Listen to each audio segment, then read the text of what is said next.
আসসালামু আলাইকুম ফ্রেন্ডস, কেমন আছেন সবাই? আশা করি নিশ্চয়ই ভালো। আজ আপনাদের জন্য মেঘের আড়ালে এই গল্পের 22 নম্বর পর্ব নিয়ে এলাম। সবার কাছে রিকোয়েস্ট থাকবে ভিডিওটি শুরু থেকে শেষ পর্যন্ত দেখার এবং গল্প শেষে অবশ্যই কমেন্ট করতে ভুলবেন না কেমন লেগেছে।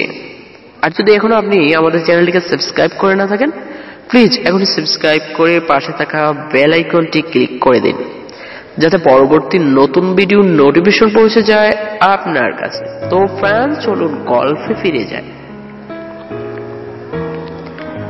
একরাশ বিরক্তি নিয়ে বাড়িতে পা রাখলো Bipasha.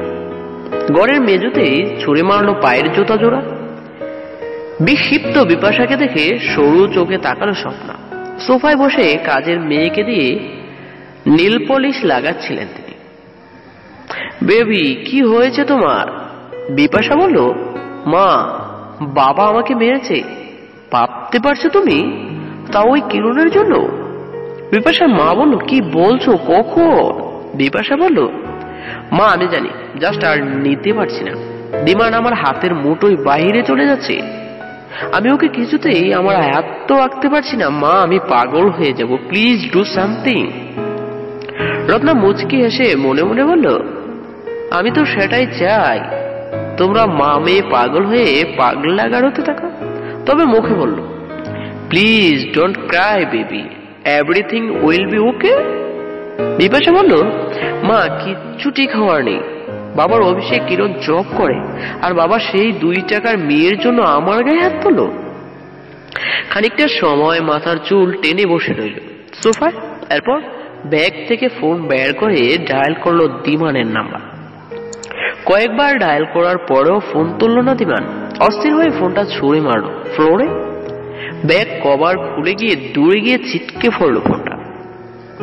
Bipasha, my sweet baby, please cool down. Bipasha বলল, মা, এত কিছুর পরও তুমি আমাকে কুল থাকতে বলছো? আমি দিমানকে ছাড়া আর কিচ্ছু ভাবতে পারছি না। আমি মনে হয় সত্যি পাগল হয়ে যাব। নিজেকে আজকাল পাগল পাগল মনে হয়। সন্ধ্যায় কলিং বেল বাজতেই লক্ষ্মী এসে দরজা খুলে দিল। কিরে, তোর দাদাবাবু আছে নাকি চলে গিয়েছে? লক্ষ্মী বলল, আছে, তুমি উপরে যাও। বৌদি, এত এত শপিং ব্যাগ ব্যাপার কি? কিরণ বলল, চুপ, তোর আজ বাড়িতে যাওয়া লাগবে না। আমি মাসি মাকে ফোন করে বলে দেবো। আর শোন, আমি একটু পর নিচে আসছি, তুই এগুলো নিয়ে একটু আড়ালে রাখ। লক্ষ্মী বলল, আচ্ছা বৌদি, আজ কি স্পেশাল কিছু আছে নাকি? কিরণ বলল, তা তো অবশ্যই আছে, পরে সবটা দেখবি। কিরণ লক্ষ্মীকে সব বুঝিয়ে দিয়ে জিলনকে একটা টেক্সট করল। পুরো ওয়াশরুম ঘুটঘুটে অন্ধকার আচ্ছন্ন, কোথাও কোনো আলোর রশ্মিও নেই। এই সময়টাইতে লোডশেডিং হওয়া লাগলো। ওয়াশরুম থেকে হাত বের হলো দিমান। রুমের অবস্থায় ওয়াশরুমের মতো। গলা উঁচিয়ে বেশ কয়েকবার ডাকলো কিরণকে, কিন্তু কোথাও কোনো সারা শব্দ পাওয়া যাচ্ছে না। কিছুটা টেনশন হতে লাগলো। ভেতরে ভেতরে যে অন্ধকারের মধ্যে হাত গিয়ে পড়ে গেল, তো ভয়ানক কাণ্ড ঘটবে সেটা ভেবে অস্থির দিমান। কিরু, এই কিরু, কোথায় তুমি? সঙ্গে সঙ্গে কিছু মৃদু আলোয় দেখা পেল, তাও রঙিন সব আলোর মেলা। ভালো করে চারপাশে অবয়ব চোখের পড়তেই চোখ জোড়া আপন মনে বেজে উঠল দিমানের। একসঙ্গে অনেকটা ভালো লাগা, তার মিশলে প্রিয়জনকে করা অবহেলার কথাগুলো মনে পড়তেই কান্নার ভাব ভেঙে উপচে পড়লো চোখের কোণার থেকে। কিরণ এগিয়ে এলো ধীর পায়ে, একদম কাছে গিয়ে দাঁড়ালো দিমানের, চোখ রাখলো দিমানের চোখে। শুভ জন্মদিন। জীবনের প্রতিটা মুহূর্ত খুব খুব সুন্দর হোক, বউ বাচ্চা নিয়ে সুখী হোক। দিমান আর নিজেকে আটকে রাখতে পারলো না। সামনে দাঁড়িয়ে থাকা কিরণকে অদবর বন্ধ করলো নিমেষে। দুজনে মানুষের চোখের পানিতেই মিশে একাকার, কিন্তু কোথাও যেন মেঘ সরে গিয়ে একটু আলো হাসি হয়ে দেখলো দুই জোড়াটো। এরই মধ্যে জিলন বলে উঠল, তোরা কি সব রোমান্স আমাদের সামনেই সেরে ফেলবি নাকি? জিলনের কথায় সবাই হেসে ফেলল। কিরণও খানিকটা দূরে সরে এলো দিমানের থেকে। দিমানকে কেটে সবে কিরণের মুখের সামনে ধরলো, তখনই কলিং বেলটা বেজে উঠল। সবাই সবার মুখের দিকে প্রশ্নবোধক দৃষ্টিভঙ্গিতে তাকাচ্ছে। এত রাতে কে আসতে পারে? সেটা ভেবেই সবার সবার মুখে পান দেখছে। আচ্ছা তোমরা সবাই ওয়েট করো, আমি দেখে আসছি। ডিমান্ড কিরণকে থামিয়ে দিয়ে বলল, তুমি দাঁড়াও, আমি দেখছি। এরই মধ্যে লক্ষ্মী বলে উঠল, তোমাদের কারও দেখা লাগবে না, আমি যাচ্ছি। ডিমান্ডের ভয়ে হাত পা কাঁপছে। ডিমান্ড যেটা সন্দেহ করেছে যদি তাই হয় তাহলে কিরণ আবারও ভেঙে পড়বে। এই অবস্থায় কিরণ একদম সুস্থ রাখা জরুরি। এরকম মেন্টাল স্ট্রেস ওর জন্য একদমই ঠিক না। লক্ষ্মী দরজা খুলতে এই ঘরের মধ্যে হুড়মুড়িয়ে ঢুকলো বিপাশা। এ কি আপনি এত রাতে এখানে কেন? বিপাশা বলল, কাজের মেয়ে কাজের মেয়ের মতো থাকবে, একদম কম কথা বলবে। লক্ষ্মী বলল, আমি কম কথাই বলি, আপনার মতো আমার অত লজ্জা শরম কম না, আপনি তো লজ্জা শরমের মাথায় খেয়েছেন। বিপাশা বলল, অযথা কথা বাড়ালে থাপ্পড় মেরে সবকটা দাঁত ফেলে দেবো বেয়াদব মেয়ে। লক্ষ্মী বলল, যা ইচ্ছে তা করেন, তবে আপনি এক পাও উপরে দিবেন না। এই কথা বলেই লক্ষ্মী পথ আটকে দাঁড়ালো বিপাশা। অন্যদিকে বিপাশা ধাক্কা মেরে ফেলে দিল লক্ষ্মীকে, তারপর হনহনিয়ে উপরে চলে গেল। বিপাশা কাউকে কিছু না বলে সোজা গিয়ে ডিমান্ডের হাত ধরল। আমার সাথে চলো, রেস্টুরেন্টে তোমার জন্য সবাই ওয়েট করছে। ডিমান্ড বলল, বিপাশা হাত ছাড়ো, পাগলামোর একটা লিমিট থাকে, তুমি কিন্তু বাড়াবাড়ি করছো। বিপাশা বলল, হ্যাঁ করছি, তা তো দেখতেই পাচ্ছ, এটা আবার বলা লাগে নাকি? আমি তো তোমার জন্যই সত্যি সত্যি পাগল। ডিমান্ড এক ঝাটকায় হাত ছাড়িয়ে দিল। বিপাশা তুমি বাড়ি চলে যাও, দেখতে পাচ্ছ এখানে কিছু একটা হচ্ছে, তবু কেন এমন বেহায়াপনা করছো? বিপাশা বলল, কিছু একটা হচ্ছে এখানে, তাই তাই তুমি আমার সাথে যেতে চাইছো না। কথা শেষ করে বিপাশা কেক হাতে নিয়ে ছুঁড়ে নিচে ফেলে দিল। ডিমান্ড এবার আর রাগটা কন্ট্রোল করতে পারল না। বিপাশার গালে কয়েকটা থাপ্পড় মেরে বসল। এরপর ওকে আর কিছু বলার সুযোগ না দিয়ে হাত ধরে টেনে ঘর নিচে নিয়ে দরজা বাহিরে বের করে দরজাটা লাগিয়ে, তারপর আবার নিজের রুমে ফিরে এলো। কিরণ চুপ করে বসে আছে বিছানার উপর। উপস্থিতি সবাই হতভম্ব। ডিমান্ড পুরো চুপসে গেছে। ফ্লোর থেকে কেকটা উঠিয়ে কিরণের সামনে সোজা গিয়ে বসে, কণ্ঠ পুরো রোধ করে বসে আছে কিরণ। ডিমান্ড খুব আস্তে করে বলল, আমাকে কেক খাইয়ে দিবে না কিরণ? কিরণ খুব স্বাভাবিক ভঙ্গিতে বলল, তুমি রেস্টুরেন্টে চলে যাও ডিমান্ড। বিশ্বাস করো, যদি জানতাম তোমরা এত আয়োজন করে রেখেছো দুজনে, তাহলে আমি কিছুই করতাম না। কথাগুলো বলতে গিয়ে দুফোঁটা চোখের জল গড়িয়ে পড়লো কিরণের। খুব দ্রুত চোখের জল বা হাতের উল্টো পিঠে মুছে নিল।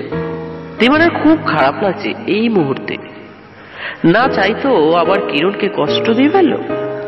ডিমান্ড বলল, বিশ্বাস করো, আমরা কোনো প্ল্যানিং করিনি। ইভেন আজ যে আমার জন্মদিন, এটাই তো আমি ভুলে গিয়েছি। প্লিজ কিরণ, আমাকে কেক খাইয়ে দাও। কিরণ বলল, বাদ দাও ডিমান্ড, কেকটা নষ্ট হয়ে গেছে। ডিমান্ড বলল, হোক নষ্ট, তবু আমি তোমার হাতে খাবো। অনিচ্ছা সত্ত্বেও এক টুকরো কেক কেটে ডিমান্ডের মুখে তুলে দিল কিরণ। ভেতরটা প্রচন্ড কষ্ট হচ্ছে, তবুও ঠোঁট জোড়াতে একটু হাসির রেখা টেনে দিল। কিরণের মেসেজ পেয়ে হুড়মুড়িয়ে বিছানা ছাড়লেন আমান হোসেন। শীতের আমেজ শুরু হয়ে গেছে। আলমারি থেকে জ্যাকেটটা বের করে দ্রুত নিজের রুম ছেড়ে বেরিয়ে গেলেন। একরাশ হতাশা আর বিরক্তি নিয়ে পাওয়ার আলো ড্রয়িং রুমে দিকে।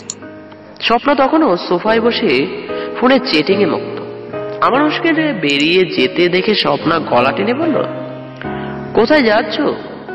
আমান হোসেন বলল, সেটা তোমার না জানলেও চলবে। স্বপ্না বলল, বাড়ি বউ হই তোমার সেকেন্ড, তো তোমার সবকিছু জানার অধিকার রাখি আমি। আমান হোসেন বললেন, না, কোনো অধিকার নেই তোমার। কিসের অধিকারের কথা বলছো? বিপাশাকে তোমার সাথে ড্রয়িং রুমে দেখেছিলাম। এত রাতে মেয়েটা অন্য একজনের বাড়িতে গিয়ে হম্বিত করেছিল, আর তুমি মা হয়ে ওকে একটাবার আটকানোর প্রয়োজন মনে করলে না? স্বপ্না বলল, না, মনে করিনি। তোমার মেয়েকে ছোট বাচ্চা নাকি যে আমি বললেই ও যাওয়া বন্ধ করে দিত? তোমার মেয়ে যথেষ্ট অ্যাডাল্ট, এই বয়সে ফুর্তি করবে না তো কখন করবে? আর ওর যথেষ্ট ভালো মন্দ বোঝার বোধ আছে। অযথা ওকে নিয়ে চিন্তা করে প্রেশার হাই করো না। আমার হোসেন এক পাশে হেসে বললেন, বাহ, তোমার তো দেখছি আজকাল আমাকে নিয়ে বড্ড চিন্তা হয়।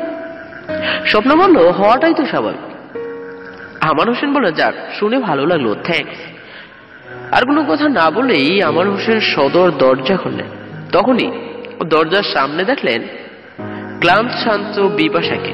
চোখের কাজল লেপটে পানির সাথে চোখের কোণে বেয়ে গড়িয়ে পড়া দাগ দেখা যাচ্ছে। মাথার চুলগুলো এলোমেলো। মেয়েকে এমন অসহায় ভঙ্গিতে তাকিয়ে থাকতে দেখে ভেতরটা হু হু করে উঠল আমার হোসেনের।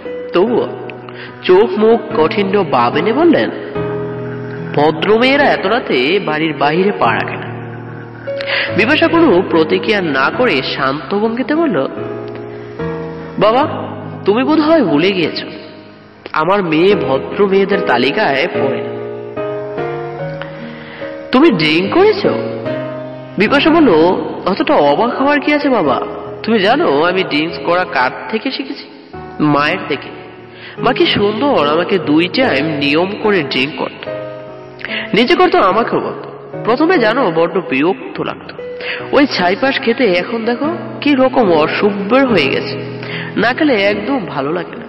এই যে আমার হেয়ার স্টাইল, লোকে 4-5 রকমের নেল পালিশ, আইলাইন আর গর্জিয়াস মেকআপ সব মায়ের থেকে শেখা।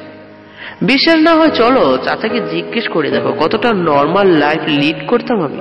বাট এখানে আসার পর থেকে আমার লাইফস্টাইল সম্পূর্ণ চেঞ্জ হয়ে গেছে। বাবা, তুমি কি জানো আমার এই ছোট ছোট ড্রেস পরার কারণ? চাচার বাসায় থাকতে কিন্তু আমি এসব কখনোই পরিনি। মা আমাকে এসব পড়াতো। মায়ের কত শত বন্ধু, তুমি তো এসবের কিচ্ছুই জানো। তুমি প্রায় অফিসে কাজের দূরে কোথাও গেলে মা বাড়িতে পার্টি অ্যারেঞ্জ করত। মায়ের সেসব বন্ধুরা খালি সুযোগ খুঁজতো আমাকে বিভিন্ন বাহানায় স্পষ্ট করার। তারা সারাক্ষণই বলতো কানের কাছে, বিপাশা, তুমি এত সুন্দর কেন? আমি প্রায়ই কাঁদতাম জানো। নিজের মা হয়ে কিভাবে এরকম করে শুধু সেটাই ভাবতাম। বাবা, আগে বিপাশা নেই, আমি পাল্টে গেছি। আমার সব পাল্টে গেছে। বাবা জানো, ভালোবাসা আমি পাইনি। কেন পাইনি বলতে পারো? আর 10টা মেয়ের মতো আমার লাইফটা স্বাভাবিক হলে কি এমন ক্ষতি হতো? কথা বলতে বলতে পড়ে যাচ্ছিল বিপাশা। তখন আমার হোসেন ধরতে নিলেই বিপাশা বাদ সাধ, আমাকে ধরবে না বাবা, আমি মানুষটাই তো একা, যাকে কেউ ভালোবাসেননি। না মায়ের ভালোবাসা পেয়েছি, না বাবার। এই যে দেখো, মেয়েকে কোথাও একটু ভালোবাসতে, তা না, উল্টো সারাক্ষণ কিরণ কিরণ করে অস্থির হতো। আর যাকে ভালোবাসলাম সে এখন মুখ ঘুরিয়ে নিল। জানো বাবা, দিবান আজ আমাকে মেরেছে, এই দেখো, বলেই গালটা দেখালো আমার হোসেনকে। আমার হোসেনের চোখ থেকে তখন জল গড়িয়ে পড়েছে মৃদু গতিতে। বিপাশা একটু থেমে বলল, একদম কাঁদবে না তুমি। এমন অমানুষ মেয়ের জন্য কাঁদতে নেই বাবা। জানো বাবা, দিমান আমাকে মেরেছে ঠিকই, কিন্তু আমার গালে একটু ব্যথা লাগেনি। তবে জানো, আমার হৃদয়টা পুড়ে ছাই হয়ে গেছে বাবা। আমি পোড়া পোড়া গন্ধ পাই। পোড়া গন্ধ দম বন্ধ হয়ে আসে, গা গুলিয়ে বমি পাই। তবে কি জানো বাবা, আমি একটা জিনিস রিয়েলাইজ করলাম। আর যাই হোক, জোর করে ভালোবাসা পাওয়া যায়। এই যে দেখো, আমার মা জোর করে শেষমেশ পাগলারদের গিয়ে ছাই হল। বিপাশার কথা শুনে আমার হোসেন আঁতকে উঠলেন, যা বিপাশার চোখ এড়ালো। বিপাশা বাবার মুখ ভঙ্গি দেখে গালের এক পাশে এসে বলল, তুমি কি ভাবতে পারো আমি কিচ্ছুই জানি না? আমি সব জানি বাবা। আর যখন জানতে পারি তখন অনেকটা দেরি হয়ে গিয়েছিল। জানো, আমার ইমাকে নিয়ে আমার সন্দেহ হতো খুব। আর সেই সন্দেহের জট খুলে মাত্র 24 ঘন্টা আগে, যখন মাকে ফোনে বলতে শুনলাম আমি চাই মেয়েটাও মায়ের মতো পাগল হয়ে পাগলা গাড়তে। কিছুটা কনফিউজ তৈরি হলো, মায়ের মতে বলতে কি বোঝাতে চাইলে। পরে মায়ের সব কথা শোনার পর ক্লিয়ার হলাম আমি ওনার মেয়ে নই। কথাগুলো বলতে গিয়ে বিপাশা কেঁদে ফেলল। সব জানার পর আমি ভাবলাম দিমানের থেকে সরে যাব, কিন্তু মনকে বোঝাতে পারলাম না আমি যে দিমানের প্রেমের জালে আটকা পড়ে গেছি। তাই আজ বেহায়ের মতো ওর কাছে ছুটে গিয়েছিলাম। বাবা, আমার একটু ভালোবাসা দরকার। ভালোবাসা ছাড়া কিভাবে বাঁচবো আমি বলতে পারো? কার ভালোবাসা পেয়েছি বলো?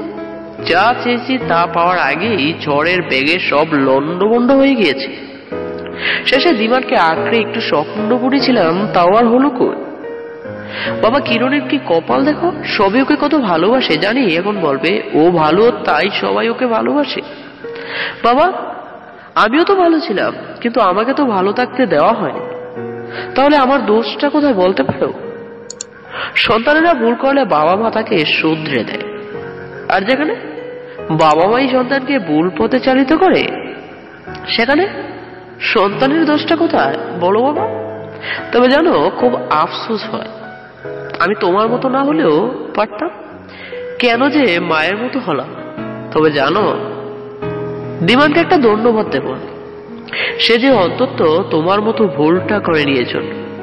তাহলে কখনো মায়ের সামনে মুখ নিয়ে দাঁড়াতে পারতাম।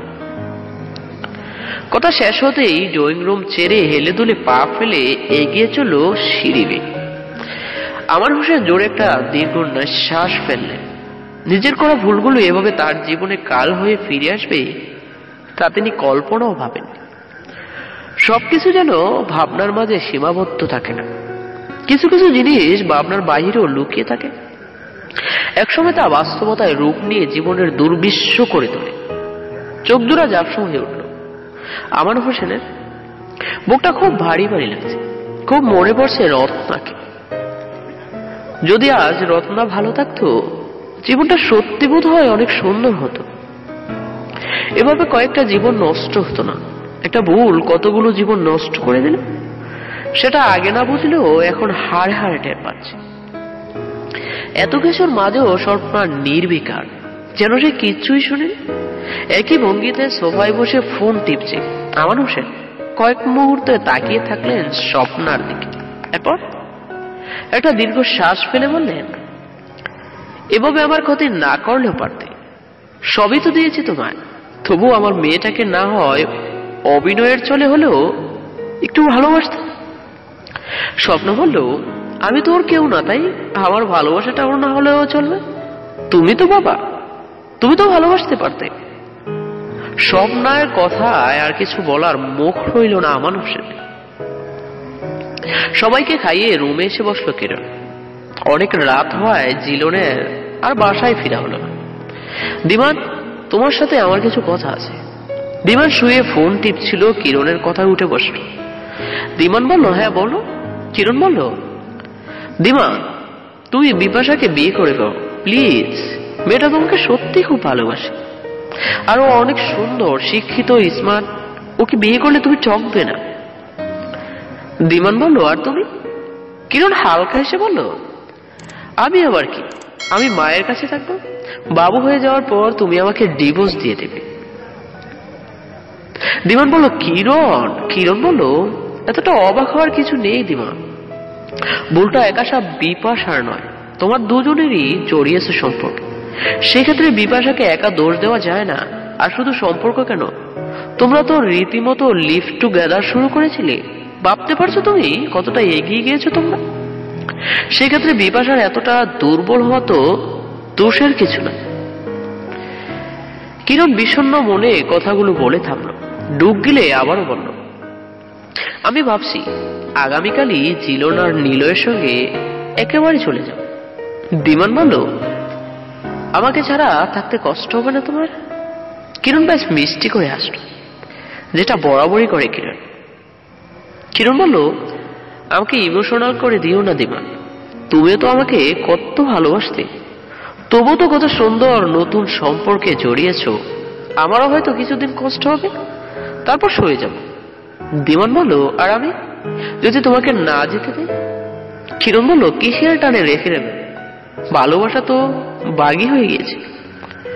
দিমান বলল, কিরণ, কিছু কথা এখনো তোমার জানার বাকি আছে। আগে সবটা জানবে, তারপর সিদ্ধান্ত নেবে। তো আমি এটা ঠিক সবকিছুর পরও আমি তো, আর সেটা হলো আমি বিপাশার সাথে সম্পর্কে জড়িয়েছি, এটা মিথ্যে না। কিরণ বলল, আরো জানার বাকি? যেটুকু জেনেছি সেটুকু মানতেই তো কষ্ট হচ্ছে দিমান। আর শেষটুকু জানলে কি সহ্য করতে পারবো আমি? আমি মনে হয় মরে যাব দিমান। দিমান কিরণের মুখ চেপে ধরল, হাত বাড়িয়ে বুকের মাঝে অবাধ্য করল। কিরণ ফুপিয়ে কাঁদছে, দিমানের চোখের জলও টলমল করছে। দিমান ঠোঁট জোড়া আলতো করে ঠেকালে কিরণের লাল ঠেক। তো ফ্রেন্ডস, আজ এই পর্যন্তই। আশা করি গল্পটি ভালো লেগেছে। অনেকে হয়তো ভাবছেন এভাবে কেন গল্পটা লিখি, ওদের কেন শাস্তি দেয় না। আসলে কি জানেন, মনের অশান্তি থাকলে কোনো মানুষ শান্তিতে থাকতে পারে না, সবসময় অন্তর্বন্ধে ভোগে। আর এটাই হয় ওই মানুষটার জন্য সবচেয়ে বড় শাস্তি। আশা করি কেউ আমাকে ভুল বুঝবেন না। আমি কাউকে কষ্ট দেওয়ার জন্য কিছু বলিনি, বোঝানোর জন্য বলেছি। তো আজ আসি, দেখা হবে আগামী নতুন পর্বে। ততক্ষণ সবাই ভালো থাকবেন, সুস্থ থাকবেন। আল্লাহ হাফেজ।